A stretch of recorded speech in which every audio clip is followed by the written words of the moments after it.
Welcome to This Week in Hell. I'm Professor Bond Ruggles with all of the things you're just dying to know. This week, it's time for our next book review, and I cannot tell you how excited I am to talk about this book. We have two again this week. As usual, I'm going to stick with my fiction, nonfiction choices, and we're going to start with our nonfiction, of course, because it is another history book. But this one is a little bit near and dear to me than the others because the man who wrote it, his name is Dr. Charles Chamberlain. Not only do I know him, but he was my professor in undergrad, and he's also a licensed tour guide. So I definitely have a little bit of a fanship for him, and I love this book he wrote. It's probably a little small to see, but it's called New Orleans, A Concise History of an Exceptional City. It's pretty thick.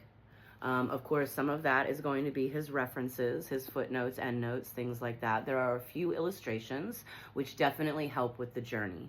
But what I really love about this book is that it is accessible.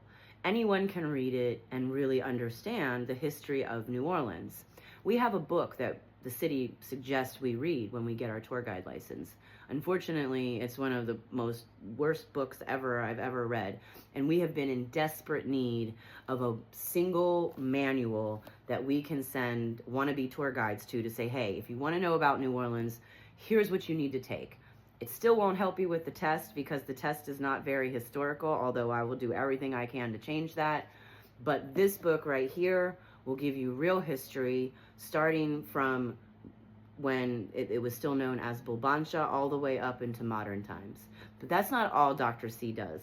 Dr. C includes every part of life, including what we like to eat here, how those recipes came about, and where we got them from. And so at the end of each chapter is a New Orleans dish, a recipe that you can make along with some variations if you've had it a different way or have preference. For example, take Texas, there's no beans in chili, but if you go anywhere else, you put beans in chili. If that would be the case here, Dr. C would explain how we got those variations and what the original dish is really supposed to be like. That's included with a ton of history. And I know a lot about New Orleans, not just because I took Dr. C's class, but because I'm a historian and because I'm a tour guide. And this, hands down, is the best accessible. Anybody can read this and understand it.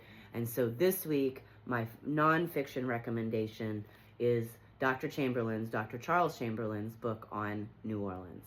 Now, for my fiction choice, I actually have a book that has been made into a series, I believe. It might be a movie. I haven't watched it because I've read the book, and that is The Woman in Cabin 10. If you follow my book reviews, you've probably guessed that when I'm not reading my nonfiction, I do love a good mystery or suspense fiction book. I like to figure things out. And The Woman in Cabin 10 keeps you guessing all the way to the end. That's all I have for you this week. Join us next week on This Week in Hell, and thank you so much for joining us today. Have a great week.